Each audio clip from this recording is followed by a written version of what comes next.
What's up, everyone? It's Dakota, and welcome back to another modern video. And with Boros Energy, unfortunately, I think ruining a lot of the fun for most of the decks in the modern format, there is one hero that is standing above the pile of, cats and Guide of Souls and Flages running around the format, and that is the mono blue Belcher deck. What I think started off as a meme, and in general is a card that a lot of people, had a very tough time kind of building around to make it pretty deterministic that you were going to win with one activation, has slowly, thanks to modern card design, become more and more of a reality and a little bit easier, I would say, to build around in terms of, how many lands to actually include in your deck. And spoiler alert, there's actual just 0 lands in this deck, which is pretty insane when you kind of take someone that's like new-ish to playing Magic and you tell them, like, yeah, this deck doesn't play any lands in it at all, and it wants to play a game that goes longer than one turn. So that's pretty interesting and pretty crazy once you think about it. I guess even for me too, like being around Magic for a long time, that's just an insane concept to kind of think about. So today we're going to take a look at the mono blue Belcher deck for modern. And of course, before we get too deep into the deck and we go through the ins and outs and exactly what the heck is going on in this blue monstrosity, if you're not already subscribed to the channel and you want to see more videos from me where we talk mainly about the modern and pioneer format,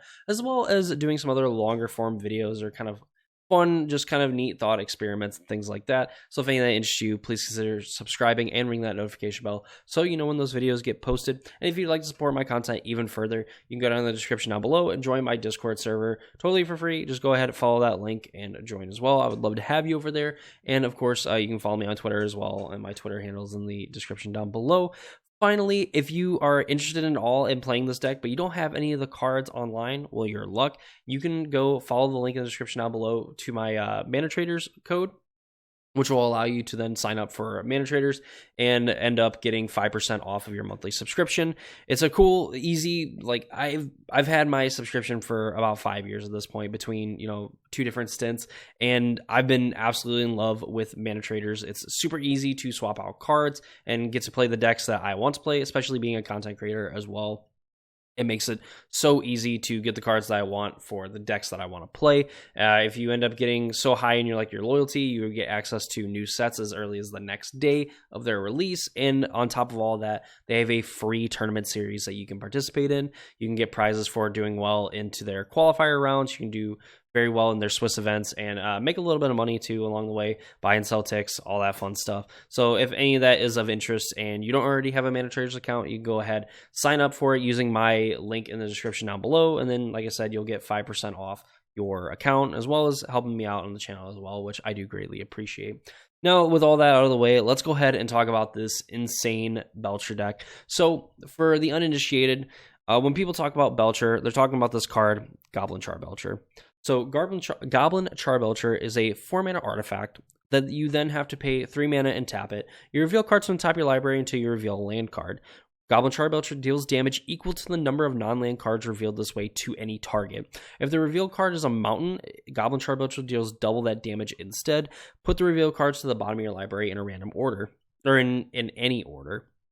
So ideally with Belcher and what people used to do back in the day, like in Legacy, there was a Belcher deck. You essentially played a ton of rituals. You'd play like Desperate Ritual, Pyretic Ritual. You'd also play the other one, like 1 mana one that would give you a varying amount of mana, whatever the case may be. And you were essentially just trying to turbo out a Goblin Charbelcher.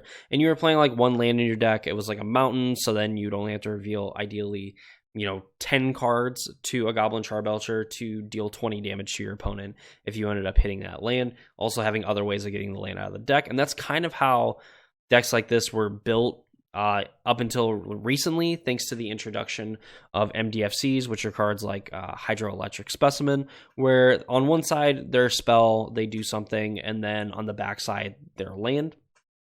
So thanks to kind of these cards being introduced, I believe, in the the last Zendikar set we had, Zendikar Rising, we've now made it easier to essentially build these Goblin Charbelcher decks.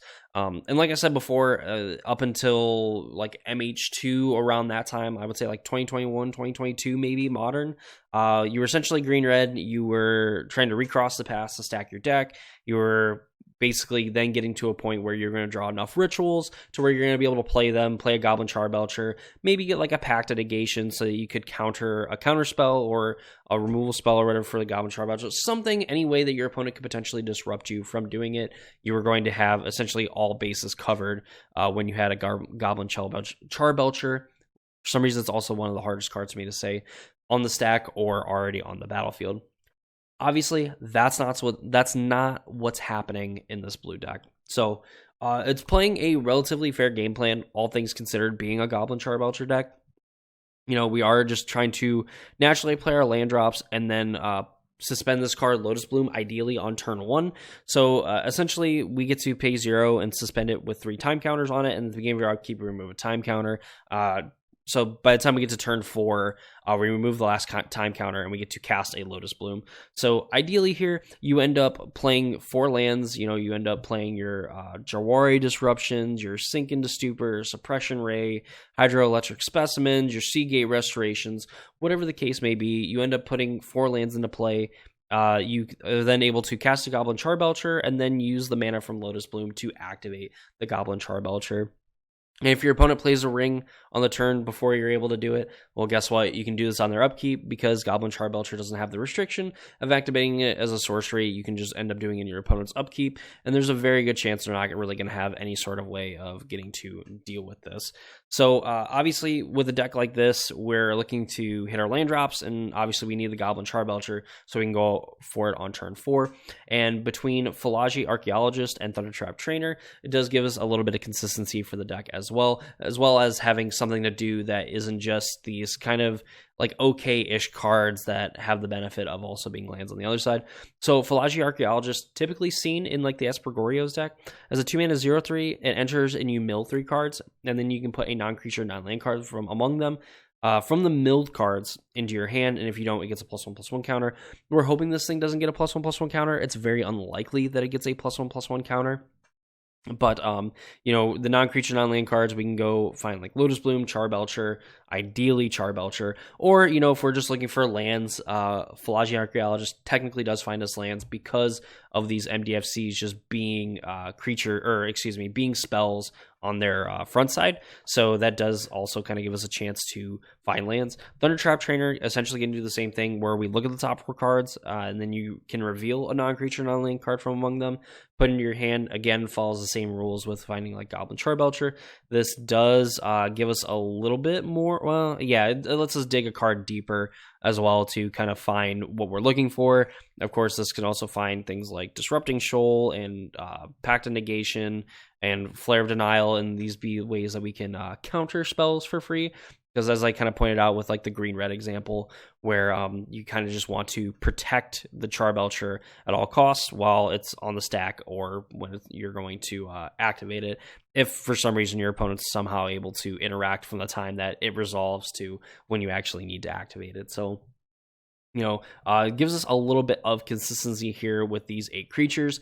Tameshi, I don't know if this was actually a card that the original Blue Belcher decks played, like in the early iterations, but this is actually a pretty interesting one. So Tameshi, the static ability, kind of irrelevant. Whenever one or more non-creature permanents are returned to your hand, you draw a card. It only triggers once each turn. So like the first time that you activate the second ability, which we'll get to here in a second, you are going to be able to draw a card because for X and a white, you can return a land you control to its owner's hand, all as a cost.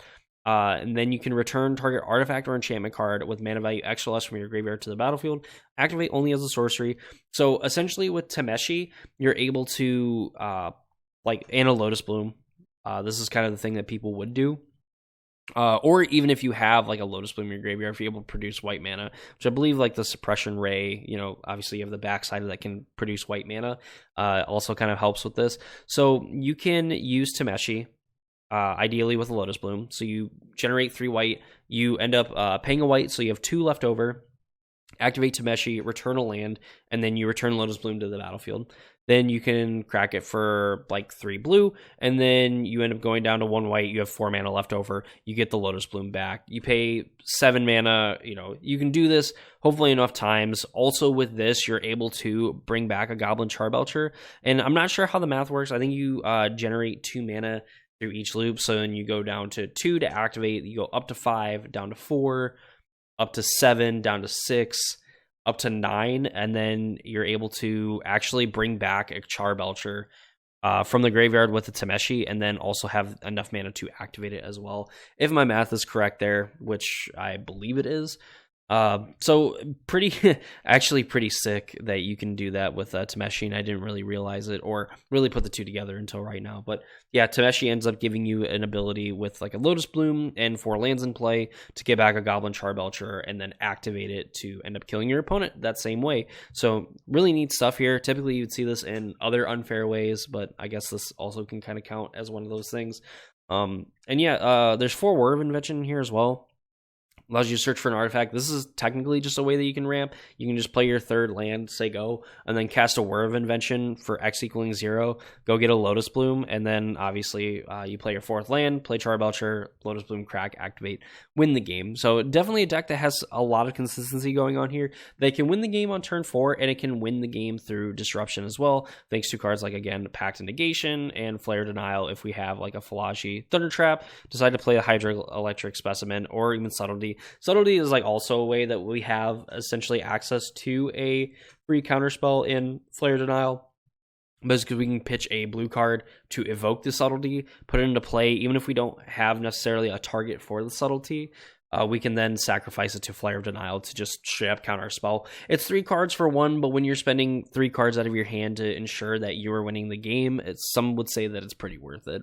Go to the sideboard, we see kind of the typical sideboard stuff. We see Consign to Memory, Spell Snare becoming an increasingly better card for the format as we kind of go on. Unable to Scream is new from Duskmourn. Essentially, you can pay 1 blue mana and Enchanted Creature lose all abilities. It's a toy artifact creature with base power and toughness 0-2 in addition to its other types. Can't be turned face up either for maybe the situation where it comes up where your opponent's trying to live the dream of flipping Den Protectors to get back Deathmist Rafters or whatever. Couldn't be me, but, that's something that you could technically do with Unable to Scream. Other than that, it's like a cheap way of ensuring that some of the powerful creatures, especially from like the Boros decks, don't really have a chance to go off with like some of their abilities. And the fact that in the worst case, you're spending 1 mana to deal with a 1 mana threat that really is probably worth more than 1 mana. So you're technically going to be mana neutral in, dealing with a threat, but at the same time, you're going to feel like you're coming ahead, actually putting an Unable to Scream on those creatures. Force of Negation, another free-ish counterspell that we can counter on our opponent's turn. Just something that we can do to kind of disrupt things like a Thoughtseize or anything like that. Just at 1 copy though. I mean, this can also technically come in against the other Belcher decks where we can try to force a negation their things. Although I think another card that's in the sideboard and in the main is actually a really sweet way of dealing with those decks. 2 Mystical Dispute is like a pseudo cheap counterspell. Another Subtlety in the sideboard, and then Commandeer, kind of the card that I'm talking about that is really sweet for the mirror, because you can exile 2 blue cards from your hand rather than paying the spell's cost, and then gain control of target non-creature spell, and then you may choose new targets for it. So the fact that you could commandeer your opponent's Goblin Charbelcher, you could technically also commandeer their counterspell, maybe for your counterspell, then you can then retarget it to their Goblin Charbelcher and counter it. It's just so sick, the things that you can do with Commandeer, and it's been kind of a thing that people like way back when would just like commandeer, Tron's like Karn Liberated, and then all of a sudden like they just instantly lose the game when their Karn Liberated gets commandeered. Or I guess even in the case of like Rhinos, like you could commandeer like their actual Rhino spell and then get 2 4/4s on your side, and then they were immediately already put to the test on how they're going to deal with these Rhinos by more than likely having to make some of their own to actually deal with them. RIP Fury. But this card's so sweet, and this deck itself is just absolutely insane. There's kind of different rabbit holes. There's different ways of assembling 7 mana. Ideally, I don't think you really want to play Goblin Charbelcher and have it sit on the battlefield for a turn. Technically, I guess you can, thanks to cards like Pact of Negation and Flare Denial, and access to cards like Subtlety, where you can just kind of put this on the battlefield, say go, and then if you have just like multiple counter spells, you're able to kind of deal with them, and especially with Pact of Negation, you're going to be able to, with the upkeep trigger to pay for the pack, activate the Goblin Charbelcher, and hit your opponent. Because again, you're not playing any lands. There's not really any fail rate for this deck. Once Goblin Charbelcher's activation goes on the stack, if you're able to resolve it targeting your opponent, you are very likely to win the game. I think that there's very few decks that are going to be able to like out life gain you, where one activation of a Charbelcher and say hitting your opponent for like 35-40 damage, we'll say, is not totally uncommon, and I would be very hard pressed to imagine that anyone would be able to survive a single Goblin Charbelcher activation with any meaningful amount of cards. Like if you have like 50 to 60% of your library, I think you're going to win the game with an activation of Goblin Charbelcher. But that is the mono blue Belcher deck for the modern format. I think probably considered a meme maybe about a few weeks ago, and is absolutely just kind of crushing it in modern right now. I think where, you know, the energy decks are looking to kind of be pretty interactive with a lot of their, you know, very cheap and efficient interaction that they have, and of course just being able to be super aggressive. Belcher is just kind of the nice little comeback for like, okay, you know, you can kind of sit there and do your thing, but you're going to need like the absolute nut draw to potentially beat us, and that might not even be good enough because we play our own disruption and things like that. So, you know, maybe this is just like a good counter pick. It's also pretty sweet, the fact that, you know, winning the game with Goblin Charbelcher, I can remember registering Belcher or like wanting to play Belcher in like Legacy, and it's pretty sweet, and I don't know, I kind of want to play with this deck. This looks really cool. But that's going to do it for me in this video. I hope you all enjoyed it. If you did, please leave a like on the video. Comment down below what modern deck you would like to see next. Of course, subscribe to the channel, ring the notification bell, all that fun stuff. Follow the links, socials, whatever in the description down below. But that's going to do it for me. Hope you all enjoyed it, and I hope to see you all in the next one.